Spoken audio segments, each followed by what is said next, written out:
Boa noite, tudo bem? Vamos lá? Dando início aos trabalhos desta terça-feira, começando aqui por agradecer a todos vocês que estão nos acompanhando, que deixam mensagens, né, positivas, negativas também, apesar que têm sido poucas, mas deixo aqui a minha gratidão a todos vocês, ok? A vocês que estão acompanhando aí pela Rádio Amigo Espírita, um meu boa noite. Vocês que acompanham também no SoundCloud, baixam o áudio para ouvir aí no carro, em casa. Meu boa noite, boa tarde, bom dia. E para vocês que estão aqui presencialmente no YouTube, se estiverem no YouTube agora, dá uma chegada aqui no Hangout para acompanhar ao vivo. E para vocês que estão aqui presencialmente, também o meu boa noite, né? Como sempre, abri aqui o mapa, lembrando que esse mapa é gerado pelo Google, então eu andei tomando um feedback aí, né? Do pessoal do Nordeste, que eu falei que estava meio sumido, então eles vieram no Facebook me dizer que não estão sumidos nada não, que estão sim, então meu abraço aí pro pessoal do Nordeste, hoje representados aqui também. Deixo então o meu boa noite aqui para Virgínia, de Porto Alegre, o Adilson, de Espírito Santo do Pinhal, aqui em São Paulo, a Socorro, de Paulista, em Pernambuco, Silvana, de Jundiaí, Janete, de Tijuca, Santa Catarina, a Áurea, de Paraipaba, no Ceará, Sebastião, de Cornélio Procópio, no Paraná, a Cristina, do Espírito Santo, a Lorene, de Belo Horizonte, o Allan Kardec, representando o Rio de Janeiro, a Marley, ou Marley, de Curitiba, e a Lilian, de Brasília, que também está sempre aqui, Norival e Maria Helena, de São Bernardo do Campo, aqui também na Grande São Paulo, e a todos vocês que estão aí, que não dizem de onde são, mas também o meu boa noite, tá? Estão todos representados aqui. E o meu também, sejam muito bem-vindos, André Luiz, de Campo Grande, e a Itamiran Rocha, que inclusive pediu permissão para entrar no nosso grupo. Não há necessidade de permissão, sejam ambos muito bem-vindos, né? Alguns que já acompanhavam pelo YouTube agora chegaram aqui no presencial ao vivo, sejam muito bem-vindos, tá? À medida do possível, eu vou responder algumas perguntas que se encaixem na temática. Então, se vocês tiverem algum questionamento relativo ao que está sendo abordado, fiquem à vontade para perguntar. Ok, esse é o estudo da obra Autodescobrimento, uma busca interior, de Divaldo Franco e Joana de Ângeles. Realização Rede Amigo Espírita. E o expositor, eu, Vitor Antenori Rossi. Também aqui um abraço para a Tânia, de São José do Rio Preto, e para a Idianês de Criciúma. Sexta-feira eu estou aí em Criciúma, hein? Sexta-feira nós vamos começar os trabalhos aí no Sul. Hoje, capítulo 2, 2.2, Conflitos e Doenças, parte 2. Vamos seguindo, então. Continuando direto do livro, onde paramos na semana passada.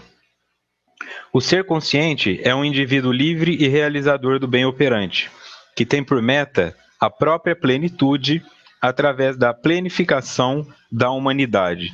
Aqui foi onde nós encerramos na semana passada, né, para vocês que se lembram, do que se trataria o ser consciente, né, alcançar essa consciência, que implicaria a parte operacional, né, que eu deveria executar as coisas, e a meta deveria ser a própria plenitude através da planificação da humanidade. Então, entrando na parte inédita, né? Não conscientes das respostas da vida, obedecendo aos automatismos, muitas criaturas permanecem adormecidas em relação aos seus deveres, tornando-se instrumento de sofrimento para si mesmas, como para os outros, que lhes experimentam a presença ou delas dependem. Não conscientes das respostas da vida, obedecendo aos automatismos, muitas criaturas permanecem adormecidas em relação aos seus deveres. Não conscientes das respostas da vida. Então, por quê? Porque quando ela se refere a esse automatismo, nós temos que ir para uma linha de estudo da psicologia que chama behaviorismo, que é a linha daqueles que estudam a área comportamental. Como nós respondemos. Alguns, inclusive, não acreditam na existência de inconsciente, não acreditam em vidas passadas, nada disso. O que importa para eles é entender o comportamento. Dentro dessa linha, alguns deles acreditam, que à medida que nós vamos repetindo um comportamento, isso cria uma espécie de trilha no nosso cérebro, né? Um rastro. E toda vez que eu receber um estímulo daquela ordem, eu vou responder de igual forma. Como eu não tenho experiência prévia desde que eu nasço, partindo dessa lógica, eu vou ter que enfiar o dedo na tomada a primeira vez para saber que ali dá choque, eu vou ter que quebrar o primeiro vaso para ver minha mãe ficar nervosa, para aprender que eu não devo quebrar vasos, e aí eu vou aprendendo a responder ao meio. Só que, naturalmente, não são só essas questões que estão envolvidas, existem as questões psicológicas também. O meio, às vezes, me gera medo, o meio, às vezes, me gera angústia, e eu não sei como responder a essa questão. Então, o indivíduo sente angústia, não sabe como responder a essa angústia, vai tentando várias formas. Ele fica agressivo, não funciona, ele se isola, não funciona, aí de repente ele fuma cigarro, melhora. Bom, aí o adolescente descobriu que o cigarro ajuda com o sentimento de angústia. Quando a angústia vier novamente, a vontade de fumar já vai começar a vir junta. E depois de um tempo, é automático. Antes mesmo de sentir angústia, o indivíduo já está tirando a carteira de cigarro do bolso e acendendo um. E depois de um tempo ele começa a ter uma angústia pela falta do cigarro. Então, é natural que nós passemos a responder automaticamente depois que a nossa mente encontra um caminho considerado perfeito ou ao menos suficiente para resolver o problema. Então, o indivíduo, por exemplo, que comete o adultério, fica desesperado, se arrepende, pede perdão para a esposa, aí a esposa descobriu porque estava mexendo no celular dele. Bom, passou toda aquela situação, ele aprende que, bom, quer dizer, se eu trair minha esposa, ela perdoa e ela me pegou pelo celular, né? Então eu vou parar de trocar informações no celular, mas eu vou continuar traindo porque eu sei que ela perdoa. E aí nós temos esses casais aí que passam por inúmeros adultérios, que passam por inúmeros um monte de coisas e a pessoa não consegue se desligar. Nós então ensinamos também o outro até onde ele pode nos ferir e podemos também auxiliar na criação desse rastro. Então, a pessoa aprende que aquilo pode fazer, é filho que usa droga e não está nem aí para a mãe, pede dinheiro, usa o dinheiro em droga, a mãe chora, ele pede desculpa, depois ele pede o dinheiro de novo e fica nesse ciclo que parece infinito. Mas não é infinito, ele é automático. Por quê? Não há consciência aqui, ó, das respostas da vida. Quando a vida te dá uma informação, depois que você automatizou, você não consegue mais raciocinar sobre aquilo. Então, se você resolve essa angústia comendo doce, você vai ficar obeso. Só que a angústia, por ter sintomas parecidos, ela nos parece sempre a mesma coisa. Mas nenhuma ansiedade é igual a outra, nenhuma tristeza é igual a outra. Essa parte do texto nos conclama a refletir no seguinte ponto: cada sensação e cada sentimento que a vida me trouxer deve ser avaliado unicamente. Que tristeza é essa? Eu não posso tentar resolver essa tristeza da mesma forma que eu resolvi a anterior, porque isso pode não funcionar e eu vou ficando robotizado. E quando isso acontece, eu me torno esse sabichão. Eu sei tudo, eu consigo falar sobre qualquer assunto, as pessoas deveriam pedir minha ajuda, eu sei o que é melhor para o meu filho, mesmo que eu não consiga estruturar a minha própria vida. Está lá uma mulher nos seus 45 anos, com o sentimento de ter fracassado na vida, não foi bem sucedida na vida amorosa, não foi bem sucedida na profissional, e fica dizendo para o filho que ele tem que fazer o que ela manda porque ela sabe o que é melhor para ele. Na verdade, ela não sabe nem o que é melhor para ela. A única coisa que ela pode ajudar é conduzir o filho a chegar onde ela já está, ou todas as respostas que ela deu, ela influenciá-lo a dar uma resposta contrária. Bom, se eu fiz desse jeito e fiquei pobre e sozinha, que eram coisas importantes para mim estar com alguém rica, então se meu filho fizer diferente, ele vai conseguir um caminho oposto. E na verdade a vida não é matemática assim, né? Cada ser humano tem que se desenvolver por conta própria. Nós podemos apenas instruir, mas nunca acreditar que nossa resposta é a mais perfeita. É a perfeita. Estes indivíduos, então, tornam-se instrumentos de sofrimento para si mesmos e para os outros, que eles experimentam a presença ou deles dependem. Você pode ter aí um chefe, né? Chefe, que o líder não faz isso. Você pode ter um chefe que está há 20 anos fazendo as coisas do mesmo jeito e você tenta fazer alguma coisa diferente, ele te sabota, ou ele furta a sua ideia e fala que foi dele. Então, é difícil lidar com essas pessoas, porque elas não estão abertas, né? Elas não raciocinam um mesmo estímulo de forma diferente. Antigamente isso aí se resolvia fazendo isso. Aí vai e faz desse jeito, né? Então tem pessoas até hoje aí que não tomam leite com manga porque acham que vão morrer. E é engraçado que quando uma pessoa... Não é engraçado no sentido divertido, mas no irônico. Você nunca ouve falar que uma pessoa tentou suicídio tomando leite com manga, né? Eu trabalhei num hospital, vi por várias vezes chegarem pessoas em tentativa de suicídio, mas nunca foi leite com manga. Então, quer dizer, como é que nós vamos respondendo automaticamente? Isso gera, inclusive, essas superstições, né? Não passa embaixo de escada, gato preto sendo assassinado só porque nasceu na cor preta, e por aí vai, né? Continuando. Nota do expositor. Livro dos Espíritos, capítulo 10. Das ocupações e missões dos espíritos. Pergunta 570. Os espíritos percebem sempre os desígnios que lhes compete executar?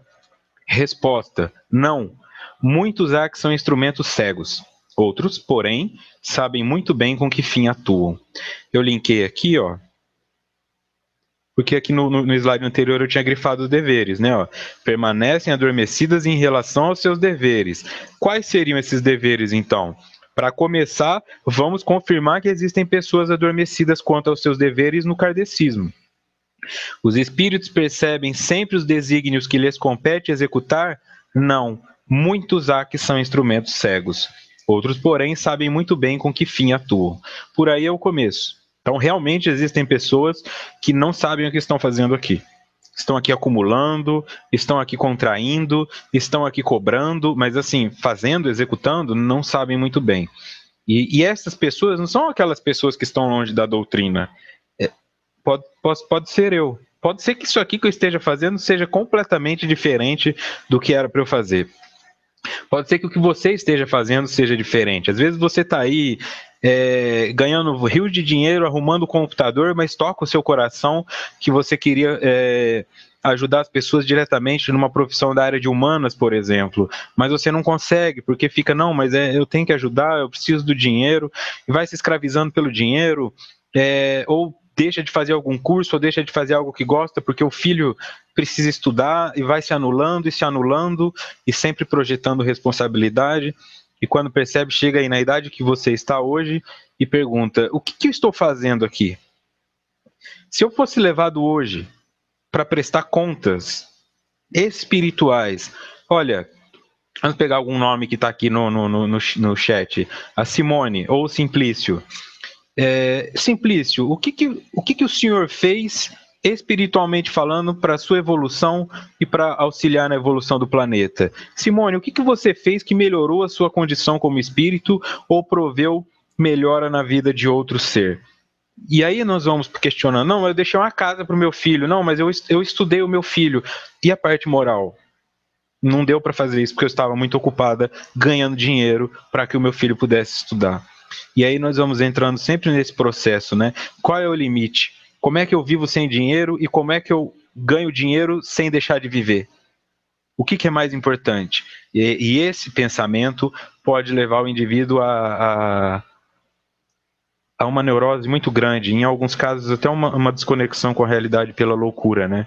Então eu vou largar tudo e vou para o meio do mato, ou vou sair andando para a rua aí, pregando mensagem. Não que isso esteja certo ou errado, né? Mas aqui, deixa eu ver. Pergunta de Noêmia. O autoconhecimento nos ajuda a descobrir nossa missão?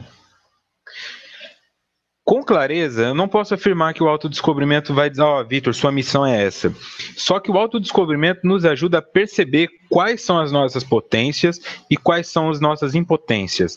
Quais são os nossos vícios e as nossas virtudes.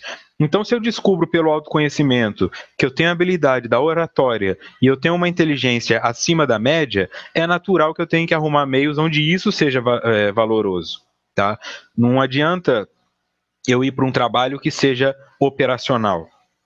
Eu não vou conseguir produzir muita coisa ali. Eu vou estar enterrando o meu talento. E esse é o ponto, né, daquela passagem bíblica de enterrar os talentos.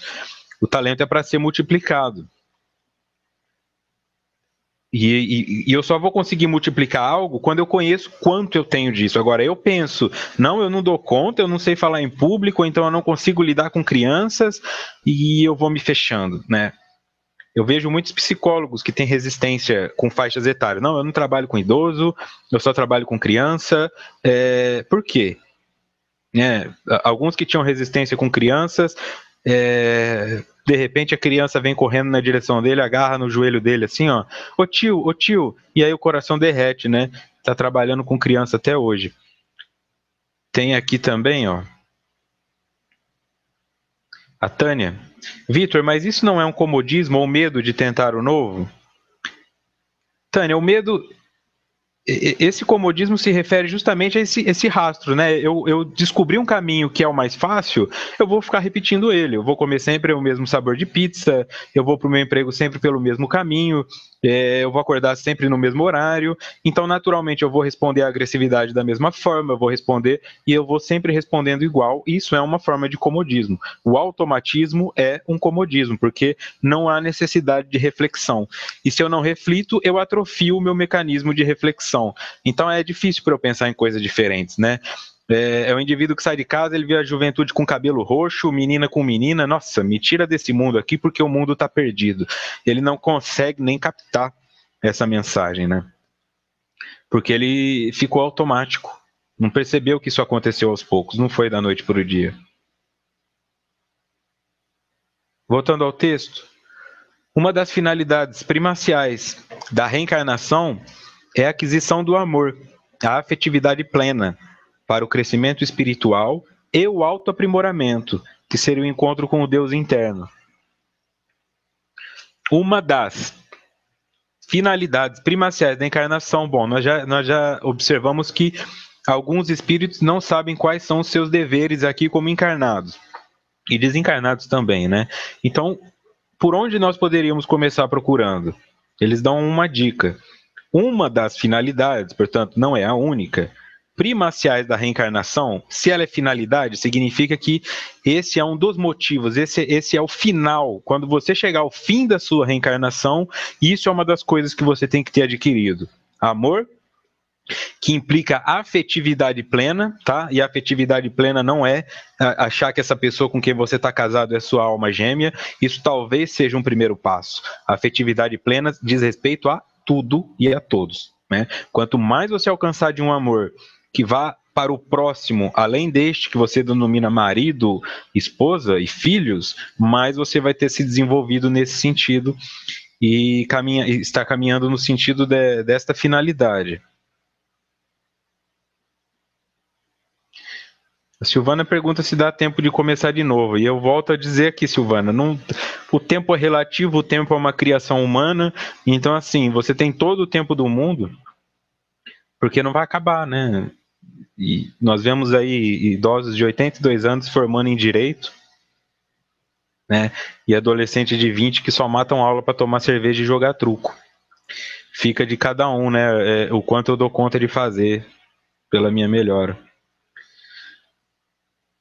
Então eu devo buscar adquirir o amor, uma consciência plena da afetividade e o crescimento espiritual e o autoaprimoramento, que é o encontro com o Deus interno. São coisas distintas? Não, porque Deus é amor. Se a definição de Deus é amor, encontrar Deus implica ter aprendido a amar, porque eu encontrei em mim. Tá? Se é um Deus interno, está em mim. Então se trata primeiro de amor próprio. Eu posso dar o que eu tenho, eu tendo amor próprio, eu posso te dar amor. Né? Agora, se o que eu tenho são posses, aí fica difícil. É um indivíduo que associa, por exemplo, o estágio em que ele está com a profissão que ele é, né? Mas eu sou médico, mas eu sou engenheiro, mas eu sou advogado, mas eu sou professor da USP, né? Certa vez eu trabalhando numa clínica de dependentes químicos, eu realizava o contato com os familiares dos recém-chegados.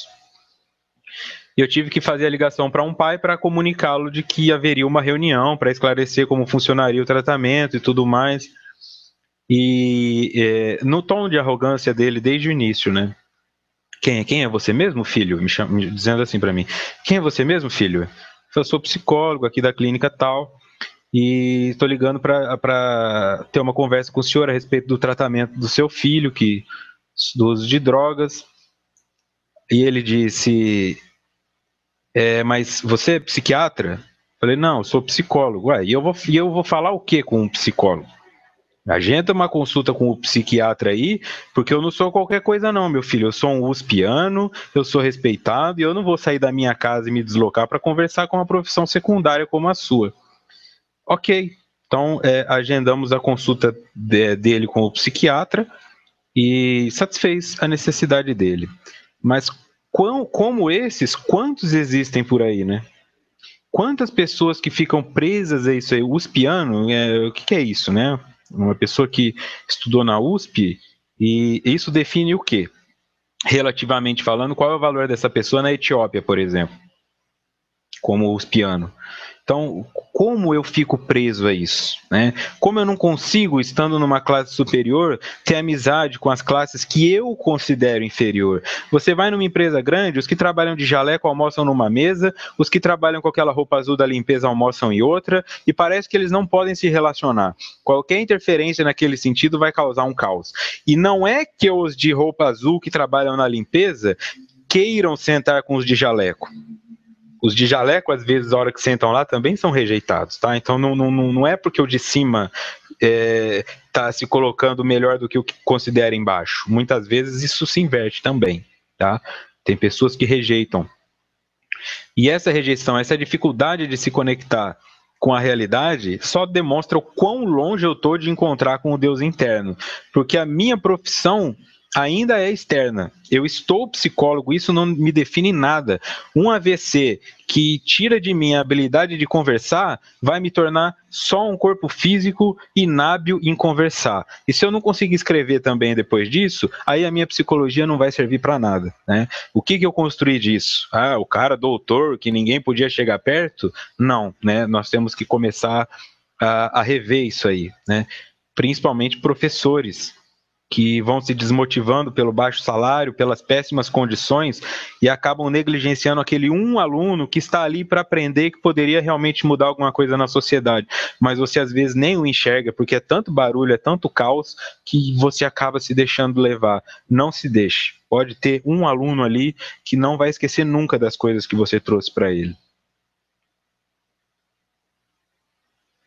Nota do expositor, ainda Livro dos Espíritos, capítulo 10. Das ocupações e missões dos espíritos.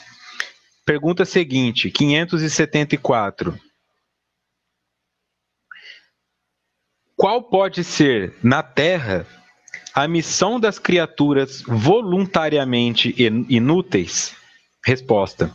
Há efetivamente pessoas que só para si mesmas vivem e que não sabem tornar-se úteis ao que quer que seja. São pobres seres dignos de compaixão, porquanto espiarão duramente sua voluntária inutilidade, começando-lhes muitas vezes, já neste mundo, o castigo pelo aborrecimento e pelo desgosto que a vida lhe causa. Então, aqui uma partilha, né, da Áurea Ribeiro. Eu estou recomeçando com 55 anos em uma nova profissão. Estou muito feliz. A nossa missão está aquilo no que amamos fazer. Muito obrigado, Áurea. Né? Isso só refere que 55 anos para algumas pessoas, eles consideram que não tem condições de fazer mais nada, e ela está começando, né? Então, não vamos desistir de nós mesmos assim, né? Não vamos esquecer da imortalidade. Pessoas, então, aqui no livro dos Espíritos, que só para si mesmas vivem, que não sabem tornar-se úteis ao que quer que seja. E aí é o que eu te pergunto, e eu me pergunto, e você, está sendo útil para alguém ou para algo? Útil, tá? Uma pessoa que pode usar o que você traz para alcançar algo melhor. Ser útil não é dar o peixe, ser útil é ensinar a pescar. Tá? É ensinar quais são as melhores iscas, qual a melhor vara, qual o melhor local e deixar que a pessoa se vire. E se ela descobrir um local melhor do que o seu, não ficar falando que aquilo foi sorte.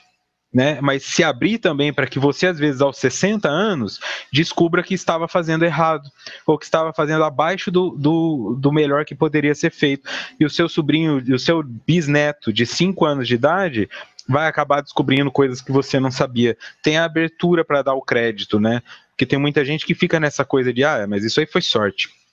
Não, vamos nos abrir, sempre, sempre, sempre. Principalmente naquilo que conhecemos, né?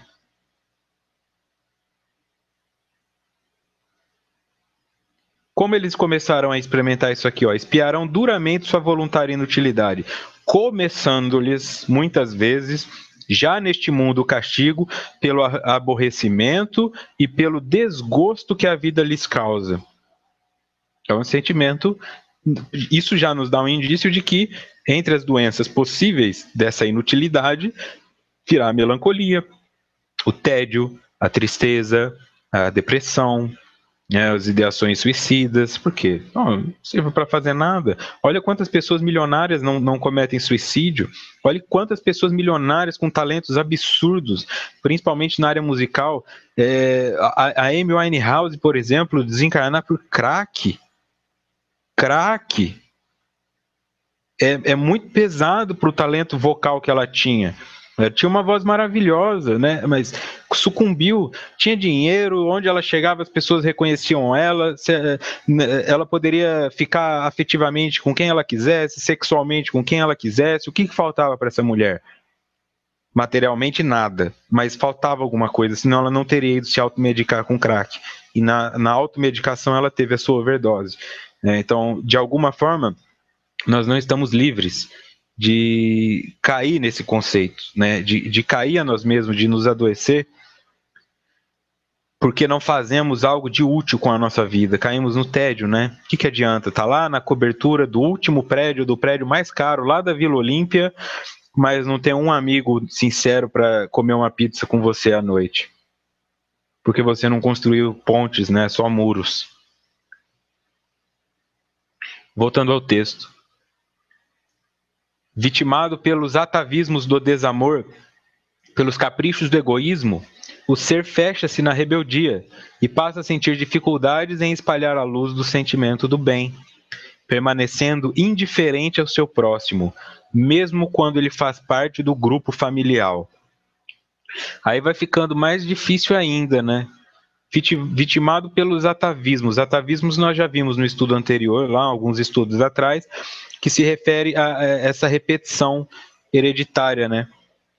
Que nós vamos repetindo comportamentos, nós vamos repetindo questões relacionadas aos nossos ancestrais. Atavismos do desamor. Então, desde antes, como não houve o amor,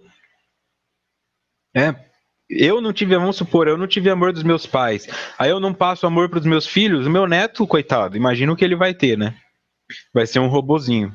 Com 4 anos de idade tem que estar limpinho, sentadinho na posição correta, com o cabelinho penteadinho, não pode suar, não pode se sujar, não pode ralar o joelho, não pode ser criança.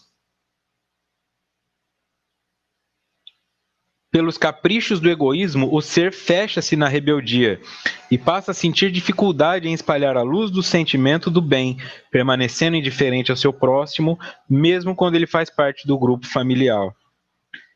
Eu lá tenho alguma coisa a ver com o meu irmão, né? Eu quero logo arrumar meu emprego, sair daqui de casa e não olhar mais para essa família. Mas é o seu irmão, né? É a sua mãe, é o seu filho, é sua família. Família é difícil, né? Se fosse para ser fácil, ninguém sairia de casa, né? Ia ser um quarteirão inteiro de família, só com aqueles quintais assim que tem um portão que você já dá na casa da sua mãe, depois você dá na casa da sua avó, mas o que as pessoas estão fazendo hoje? Estão ficando mais longe possíveis, né? Às vezes até internacionalmente falando, porque lidar com a família é difícil. Só que quando eu me fecho nesse sentimento, primeiro que eu não me sinto útil, se eu não me sinto útil, não estou dizendo me sentir poderoso, mas útil, eu não vou achar que ninguém é útil para mim também. Então, eu vou ficar num mundo cheio de gente que não sabe de nada, que fazem tudo errado, e meu irmão usa droga, é problema dele. Minha irmã tá sofrendo no relacionamento dela, eu avisei, bem feito, tem mais é que sofrer mesmo, e fica nesse sentimento, né? Se não consegue produzir nem no primeiro local onde deveria, que é na família, quiçá na sociedade de forma geral, né?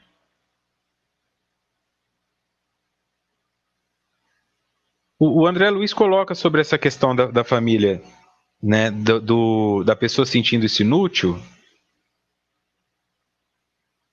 O André Luiz aqui do chat, tá? Essas doenças não podem ocorrer justamente pela pessoa não encontrar a sua missão na vida e se sentir inútil, mesmo fazendo diversas coisas julgadas pela sociedade como úteis? Exato. Exato, porque este sentimento é que gera o vazio, esse sentimento é que gera a desconexão com o outro, então naturalmente eu fico nos meus processos automáticos de pensamento, né? E aquilo vai, como diria de alguma forma, enferrujando, aquilo vai estragando, aquilo vai apodrecendo, e é natural que, não havendo troca com o meio, não havendo reflexão, o meu psiquismo também trave, né? E é o psiquismo travando, as doenças vão aparecer mesmo. Continuando, o problema se apresenta mais complexo quando esse mesmo sentimento egoísta registra antipatia ou surda animosidade por alguém do grupo doméstico. O problema se apresenta mais complexo quando esse mesmo sentimento egoísta registra antipatia ou surda animosidade por alguém do grupo doméstico. Então aí, quer dizer, a mesma coisa no grupo doméstico tem um peso maior. Isso tem que ficar claro, tá? Você não fazer nada pelo mendigo que está ali na rua, tudo bem, em algum sentido. Mas você não fazer nada pelo seu filho que está em sofrimento, aí a coisa fica um pouco mais pesada, ou bem mais complexa. Um ponto claro de enxergar isso aí, que pode ajudar na compreensão, sempre ter em mente isso. Quanto mais eu preciso gritar com uma pessoa para que ela me ouça, é porque mais distante estamos emocionalmente, tá? Você está aí na cozinha, você e seu filho, e começam aquelas brigas onde os dois estão gritando bastante. Significa que vocês estão completamente distantes emocionalmente. Porque quem está próximo emocionalmente se conecta só com um olhar. Tua melhor amiga, você dá um sorriso, ela já sabe o que você está pensando. Agora, o teu marido, nem você gritando, ele consegue entender que não é para colocar a toalha em cima da cama, e por causa da toalha em cima da cama, aquele amor, aquela construção toda que vocês conquistaram, está desmoronando. É só a toalha em cima da cama? Claro que não, né? Mas ela é o catalisador de uma diferença que começou a ser percebida em vários outros aspectos. Então, quanto mais você grita com o seu filho, com o seu marido, mais distante vocês estão emocionalmente. Uma pergunta boa aqui da Simone. Vitor, como desenvolver em nossos filhos esse sentimento de utilidade? Simone Freire. E o Allan Kardec pergunta: como fugir deste automatismo tão danoso ao ser que necessita evoluir moralmente? Bom, nos dois pontos. Para fugir, eu posso usar o filho como um recurso para os dois. Para fugir do automatismo, se você tem um filho, se você tem pessoas mais jovens no seu meio, você é um dirigente espírita e chega um palestrante mais novo, um expositor mais novo, tem a abertura. Né? Eu falo isso por experiência própria porque eu tenho 30 anos e ainda experimento certas resistências no meio espírita. Não, você é muito novo, você não tem conhecimento da doutrina suficiente, nós não queremos você aqui pela sua inexperiência, e me fecham portas. E com 23, 24 e 25, então é praticamente impossível para o indivíduo se desenvolver numa casa espírita. É muito raro encontrar uma. No mediúnico nem se fala. Começa por aí. né? Para de ficar funcionando sempre dessa mesma forma e abre, que aquele novo de 23 anos, talvez é um espírito 1000 anos mais velho que nós, não tem como saber. E para desenvolver qualquer coisa em filho, eu tenho que ter claro assim, que o processo de desenvolver é porque está envolvido.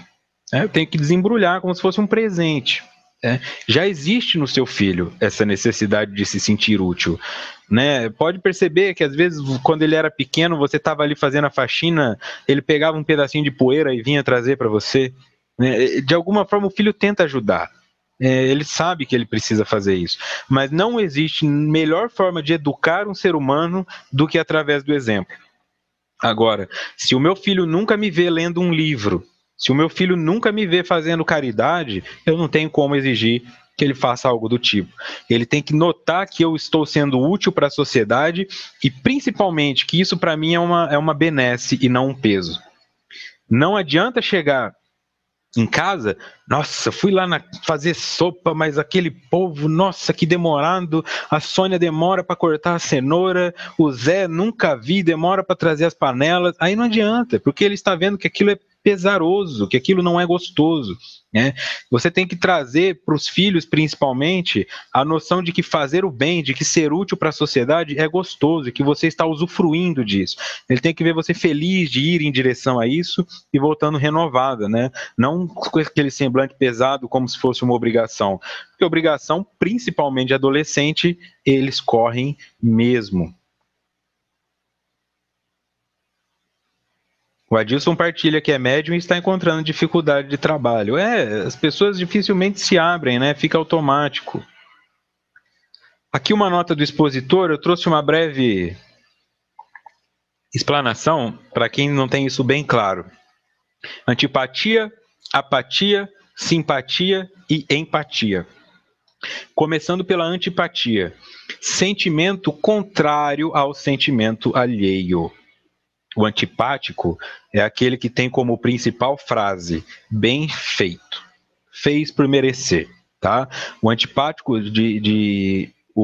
apatia vem de caminho, né? O caminho que eu escolhi. Então significaria assim, eu escolhi um caminho. O antipático é aquele que faz o caminho oposto, ou seja, ele sempre vai bater de frente comigo. Falei pra você não namorar esse cara aí. Eu falei que esse emprego não ia dar certo. Eu falei pra você comprar um carro cinza, porque o branco suja muito. O antipático, tá? Ele não só não gosta, não concorda com o outro, como é contrário àquilo. O antipático, então, se nós fôssemos pensar numa visão do cristianismo, o antipático seria o anticristo. Aquele que acredita na existência do Cristo e tenta combatê-lo. Esse é o antipático. A apatia, a ausência de percepção com relação ao sentimento alheio. O apático, então, nem percebe o sentimento alheio. Então, em algum nível, ele é indiferente. Tá? Ele incomoda menos. Tá? Você não se importar com o que o outro está fazendo já é um avanço em relação a querer sabotar o que o outro está fazendo. Tá? Então, o apático ele está um passo à frente do antipático ainda. O antipático passaria ao lado de um acidente de carro ou de moto e falaria, bem feito, motoqueiro tem mais é que sofrer acidente mesmo. E o apático seria aquele que só ficaria procurando onde é que eu desvio para ir embora mais rápido daqui. E não se importaria com o que está acontecendo ali. Tá? Se fosse pensar nessa parte do cristianismo, o apático seria o ateu. Ele não acredita que existe Deus, então ele não precisa combatê-lo, porque eu não posso combater algo que eu não creio existir. Estes que vivem dizendo que Deus não existe, estes não são ateus, estes são qualquer coisa. O ateu nem discute sobre isso, porque ele discutir sobre algo que não existe o tornaria louco. Simpatia, compreensão do sentimento alheio. O simpático, então, é aquele que consegue compreender a necessidade do outro, tá? Então, o simpático, se ele passa ao lado daquele acidente de moto, talvez ele dá uma estacionada no carro e liga para o SAMU. E aí vai embora, seguir o caminho dele. E depois fica naquele sentimento de, tomara que o cara esteja bem e tal. A simpatia começa, então, a te permitir compreender o que o seu filho adolescente está passando, o que o seu pai idoso está passando, a dificuldade da sua mãe de lidar ali com o seu pai que agora está com Alzheimer, e você começa a arrumar meios de ajudá-los naquela forma. E por fim, o mais nobre de todos, a empatia. Identificação com relação ao sentimento alheio. A empatia seria eu conseguir calçar o sapato do outro. Então eu vejo o cara acidentado de moto, eu paro o carro, chamo o SAMU e fico ao lado daquele cara até o SAMU chegar, conversando com ele, segurando a mão dele. O empático então acompanha o indivíduo até o fim do seu trajeto. Um familiar empático é aquele que não fala: ah, filho, você está usando droga, eu vou te colocar numa clínica. É aquele que tenta enxergar em si mesmo. Pô, mas eu também não consigo cortar o açúcar, eu também não consigo parar de dar bronca nos outros, eu não consigo parar de xingar no trânsito, eu vou tentar. Se eu não conseguir cortar o café, eu não vou poder culpar meu filho porque ele não consegue cortar a maconha. Eu vou ter que arrumar uma forma de conseguir cortar o café e depois propor isso para que ele corte a maconha, porque aí eu estou sendo empático, tá bom? Só para ilustrar melhor. Voltando ao texto. Tal reação ocorre em forma de desamor dos pais pelos filhos, desses por aqueles, entre irmãos ou outros membros do ninho doméstico. Aqui eles só estão dando exemplo, né, de aquela desconexão entre pessoas do mesmo lar pode acontecer entre pai e filho, entre irmãos e irmãs, ou qualquer outra pessoa que esteja associada a essa família. A atitude injustificada faz-se responsável por inúmeros conflitos psicológicos, fobias, insegurança, instabilidade emocional, complexos de inferioridade ou superioridade, soberba, etc. E enfermidades orgânicas que aí se instalam. Aí o que o André Luiz lá de Campo Grande perguntou, tá aí, ó. A atitude injustificada faz-se responsável por inúmeros conflitos psicológicos. Qual é a justificativa para você negligenciar seu filho? Só porque ele não concorda com você em alguma coisa? Né? Só porque ele está numa fase difícil? Que ele olha para o espelho, vê uma espinha, não quer sair de casa? Quer cometer suicídio porque chamaram ele de gordo? Como é que você não se conecta com isso? Não é lógico que o indivíduo vai para a escola, sofre um bullying infinito, não dá conta de acompanhar, chega em casa, vai descontar em alguém, né? Ele não vai descontar nos amigos porque ele quer a aceitação do grupo. Ele vai descontar em quem? Em você, mãe, porque ele sabe que você perdoa infinitamente. Aí agora que você não perdoa mais é quando ele se sente isolado, né? Puxa, agora. Minha mãe sempre me perdoava, ou o pai, né? Então, qual é a justificativa para que um familiar não concorde com outro familiar, pensando espiritualmente, tá? Se a função, se você quer se livrar, vamos falar desse jeito, né? Se você quer se livrar desse irmão que é um 71, que acabou com tudo que a família tinha, pegou empréstimo aqui, dívida ali, dividiu herança errado, passou a perna em todo mundo, não é se esquivando dele que você vai conseguir fazer isso. É pelo contrário, integrando-o a você. Ó, Vitor, você resolveu seu problema com o seu irmão, não tem mais necessidade de encarnarem junto. Agora, ó, Vitor, você fugiu lá para a Alemanha para não lidar com os conflitos da sua família, agora vocês vão encarnar de novo. Pô, mas não tem como, tem que ter uma justificativa. Família é o primeiro local onde nós vamos espiar as nossas falhas e onde nós vamos provar os conhecimentos adquiridos para ver se podemos ir um passo adiante. Fugir disso já anula grande parte de tudo que poderia ser conquistado. Como evolução com aquelas pessoas, tá? Que se elas estão ali não é porque a nossa briga foi pequena, não. Para um indivíduo nascer filho meu, ou para eu nascer filho de um indivíduo, é porque tem muita conexão ali. Essa atitude, então, é responsável por inúmeros conflitos psicológicos. Então, ó, o fóbico, o inseguro, o instável emocionalmente, aquele que sofre com os complexos, aquele que se acha melhor que todo mundo, e as enfermidades orgânicas começam também por aí. Continuando. A criança tem necessidade de ser amada, protegida, nutrida, orientada, a fim de desenvolver os sentimentos da afetividade, da harmonia, da saúde e do discernimento. Aqui respondendo Como fazer, então, para desenvolver isso nos filhos? Veja como tem uma conexão, né? A pergunta foi feita pela Simone praticamente com essa mesma palavra. Vitor, como desenvolver em nossos filhos esse sentimento de inutilidade? E aqui o desenvolver está grifado. Começando pela criança. E aí, por se tratar de uma obra psicológica e por se tratar de um estudo oferecido por um psicólogo, nós temos que conseguir linkar as coisas e não ficar no automatismo. Então, bom, mas eu não tenho filho, eu não pretendo ter filho, então esse estudo não serve para mim. Serve porque você tem uma criança interior, tá? Tá aí dentro de você. A criança que você foi está dentro de você. Se a criança que você foi apanhou muito, se a criança que você foi abusada, e se a criança que você foi não teve as oportunidades que as outras tiveram e sentiu muita inveja, então você é um adulto que sofre com isso. Tem um poeta inglês que diz que o menino é pai do homem. Aquilo que nós somos na infância define o que nós somos hoje como adultos. Então, se a tua criança interior está ferida, e esse é um dos arquétipos junguianos, tá? Pode pesquisar no Google depois, criança ferida, arquétipo criança ferida, você vai perceber que parece que nada funciona, né? Que a vida é difícil para você, que os adultos, quando eu falo os adultos, é aquilo que precisa ser feito. Você procrastina, você chuta o balde, você está no emprego, está subindo, de repente larga tudo aquilo, começa de novo. Isso é um indício de criança ferida. Então, se existe uma criança ferida, esse estudo também serve para você. O que ela precisa? Tanto o seu filho que está na condição de criança, como a criança interior sua, do adulto. A criança tem necessidade de ser amada, protegida, nutrida, orientada, a fim de desenvolver os sentimentos da afetividade, da harmonia, da saúde e do discernimento. O que isso me traz também como um pensamento lógico?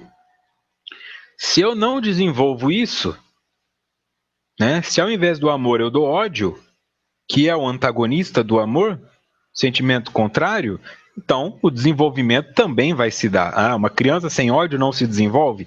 Uma criança com ódio não se desenvolve? Desenvolve. Mas por quais caminhos ela vai se desenvolver? Pelo oposto. Sem sentimentos de afetividade, e esse é o primeiro passo para a psicopatia e para a criminalidade, sem sentimentos de harmonia, portanto ela não se importa com o espaço do outro, sem saúde, vai adoecer e sem discernimento, sem conseguir definir o que é certo e o que é errado. Então ela vai pegar de um cidadão de bem, vai pegar aquele dinheiro que ele conquistou honestamente, vai transformar esse dinheiro em prostituição ou em drogas e vai se arrebentar com isso. Então, quando você vê esses denominados marginais incorrigíveis, ditos assim pela sociedade, quantos desses realmente chegam à velhice? Quantos? Quantos não morrem na cadeia por doença, ou morrem por overdose, ou morrem por tiro? Morrem. Eles desencarnam, a vida deles é muito intensa. Com 19 anos de idade, eles já têm filhos, eles já roubaram, já mataram, já viram de tudo. E você aí, eu aqui com 30 anos, você aí com 50 anos ainda nem experimentou algumas coisas da vida, e um rapaz de 20 já fez de tudo. Então, é natural que ele se desenvolveu nesse sentido. Mas não implica que ele não tenha se desenvolvido. Então, se eu fui o responsável por dar ódio para essa criança e desenvolver nela todos esses sentimentos negativos, então eu naturalmente me torno cúmplice dos atos dela. Negligenciar um filho é tornar-se cúmplice dos atos dele. Ok? Continuando no texto.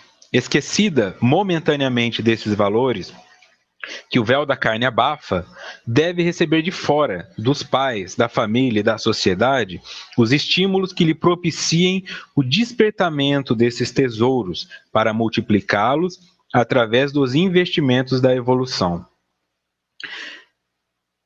Eu vou passar aqui. Eu vou fazer uma leitura para depois voltar. Nota do expositor, Livro dos Espíritos, capítulo 7º, Esquecimento do Passado. Pergunta 392. Por que perde o espírito encarnado a lembrança do seu passado? Resposta. Não pode o homem, nem deve, saber tudo. Deus assim o quer em sua sabedoria. Sem o véu que lhe oculta certas coisas, ficaria ofuscado, como quem, sem transição, saísse do escuro para o claro. Esquecido de seu passado, ele é mais senhor de si. E esse é um ponto que eu volto agora no texto da Joana. Esquecida a criança momentaneamente desses valores, quais valores? Aqui, ó, afetividade, harmonia, saúde e discernimento. Quer dizer, até das coisas boas nós esquecemos. E este é a coisa fantástica da encarnação. A criança não nasce, nossa, mas o cara era um assassino na vida passada, um ditador. Agora ele vê uma criança bonitinha, mas aquilo está anulado. Ele não é uma criança. Se os pais deixarem, a criança se torna um ditador. Tem criança de 5 anos aí tocando terror no lar, fazendo pai de refém, né? Do choro, das ameaças. Mas isso não nasce com ela. Isso fica adormecido. E da mesma forma, as questões positivas também ficam, né? Pode perceber como foi difícil a infância de Chico Xavier. E se não tivesse ali o anjo da guarda, né? E se ele não tivesse uma presença que se aproximasse dele para falar que aquilo tudo ia passar e acolher? E se a única coisa que ele tivesse fosse a imagem daquela mãe madrasta que agredia ele? Daquela mãe que agredia ele? Que era uma mãe para ele, né? Então, que é a maioria de nós, né? Que não cresceram com um espírito ali. Não, fica tranquilo, eu estou aqui para cuidar de você. O cara cresceu com o pai batendo, a mãe batendo e o irmão batendo. Não tinha ninguém para ajudar. E se o avô chegasse, batia também. Então, e esse indivíduo, como é que fica, né? Que não teve um local onde ele pudesse encontrar amparo. Tá totalmente soterrado nele os sentimentos de afeto e de amor, mas ainda assim existem. Então, todos esses sentimentos são anulados com a encarnação. Esquecida desses valores que o véu da carne abafa, ela deve então receber de fora, dos pais, da família e da sociedade, os estímulos que lhe propiciem o despertamento desses tesouros para multiplicá-los através dos investimentos da evolução. Você consegue fazer alguma coisa por uma criança? Faça. Dentro das suas condições, dá para ir no orfanato, ficar 1 hora lá brincando com elas? Vá. Isso é muito legal, uma coisa muito grande. Não adianta achar que está educando as crianças dando esmola para elas no semáforo. Isso não é ajudar a criança, tá? Isso é escravizá-la a essa função. Agora, se você pode trazer o sorriso para uma criança, eu vejo isso muito em casa espírita, né? Por eu ser o expositor, eu estou de frente, na maioria das vezes, para a plateia. Então, é uma criança começando a chorar, só cara feia. 90% 90% de cara feia. E se pudesse ler os pensamentos, estariam fulminando a mãe e a criança. Nossa, mas faz essa criança ficar quieta. Não sei por que traz a criança numa palestra. Ó, amigo, tá difícil para aquela mãe. Ela não tem com quem deixar a criança. Ela, apesar de uma criança que chora, ainda está indo numa casa espírita assistir palestra, vencendo as próprias resistências, e tem que se deparar aí com um indivíduo como você, com um indivíduo como a senhora, que ainda ficam projetando coisas negativas para um bebê que já está sofrendo. Então, você não pode fazer muito para outras crianças, não dá para visitar o orfanato, não dá para participar de projetos sociais, ao menos então saia da antipatia e vá para a apatia. O filho está chorando, não é problema meu, eu sei que a mãe vai resolver, eu sei que o dirigente do centro vai levar a criança lá para fora, esse choro vai incomodar no máximo 10 segundos e vai ser resolvido. Vibra positivamente por palestrante que não esqueceu o que ele estava falando e vamos para frente. Vamos seguir adiante, começar a fazer o bem pelas crianças. Vinde a minhas criancinhas, porque é delas o reino de Deus. Continuando. Quando se sente atendida nessas necessidades, a criança logra com facilidade alcançar os objetivos da reencarnação, devolvendo aos grupos familiar e social todas as conquistas ampliadas e felicitadoras. E aí você vai conseguir entender, né? Quando você olha, por exemplo, um médico bem-sucedido, um rapaz bem-sucedido na medicina, é difícil que ele tenha vindo de uma escola pública. Alguns conseguem, gênios, mas a maioria não. Então, assim, ele teve um esforço dos pais, né? Eu não estou falando daquele pai que tem um monte de dinheiro, faz medicina aí porque eu já tenho um consultório aberto. Não, aquele que o filho quis fazer medicina e ele se esforçou, fez empréstimo, vendeu o carro, penhorou casa, fez o que podia. E aí esse indivíduo tem um sentimento de gratidão muito grande. Ele é um indivíduo que vai cuidar bem dos pacientes. Ele é um indivíduo que sabe o valor daquilo que ele conquistou. Ele vai devolver isso para os pais, né? Vai permitir que os pais relaxem também. Agora existem outros que fazem medicina, ficam ricos e depois abandonam o pai na miséria. Eu lembro de visitar um senhor que gostava muito de mim, sempre me chamava para visitá-lo na casa dele. E sempre que eu chegava lá, ele chorava muito. Eu sou muito grato a ele, mas grato de coração, porque ele me deu um dos maiores presentes que se pode dar para um ser humano, que foi a coleção dos livros de André Luiz, do primeiro ao último. Tá? Deu assim, ó. Quando eu estava começando no Espiritismo e não sabia nem direito como eram as coisas, ele me presenteou com a obra completa de André Luiz. E sou muito grato a ele.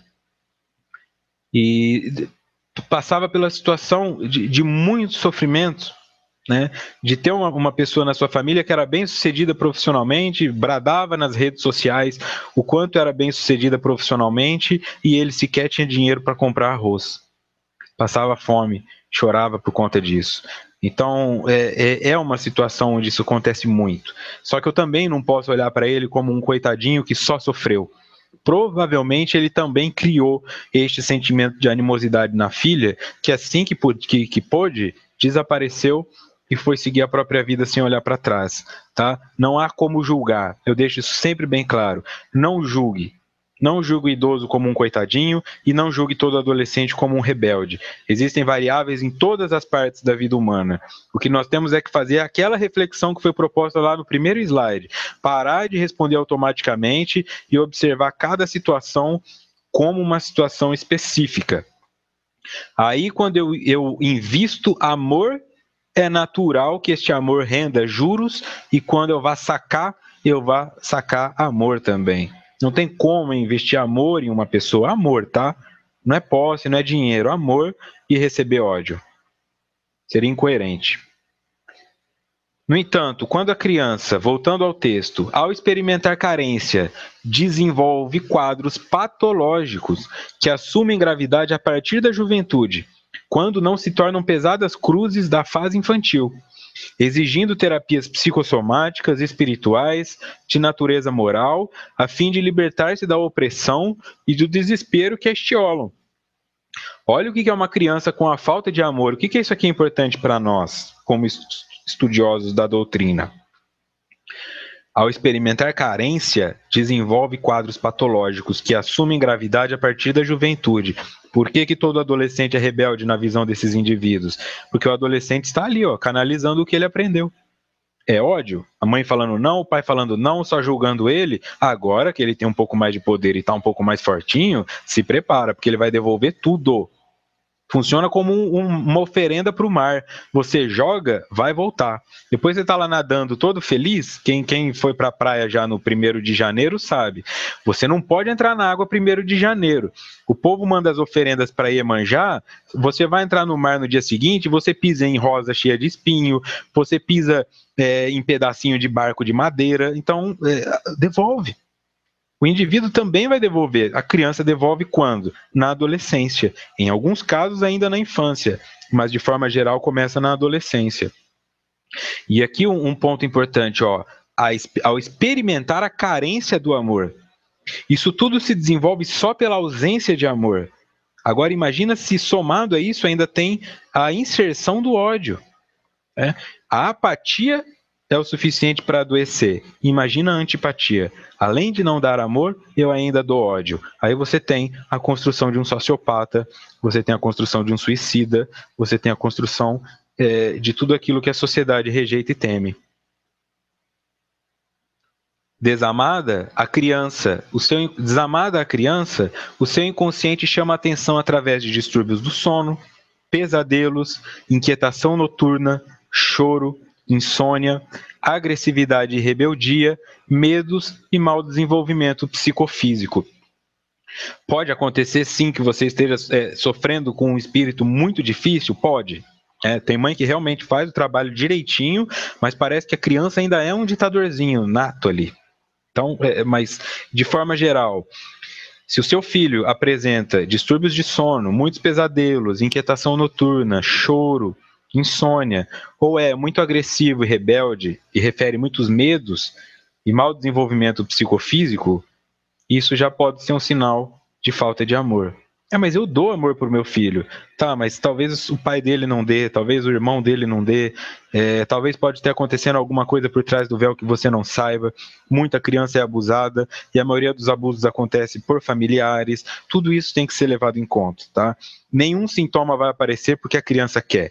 A criança não vai ficar urinando na cama para te sacanear, ela não vai ter pesadelo para te sacanear. Ela está sofrendo com alguma coisa e cabe a você tentar identificar. Não pelo automatismo, não só resolvendo o problema. Meu filho tem pesadelo, eu dou leitinho quente, sara. Não adianta, o leitinho quente vai virar o diazepam dele quando ele chegar com 20 anos de idade. Você tem que entender por que ele tem pesadelos e arrumar uma forma de que o pesadelo não exista, porque o leitinho quente é só um remédio, tá?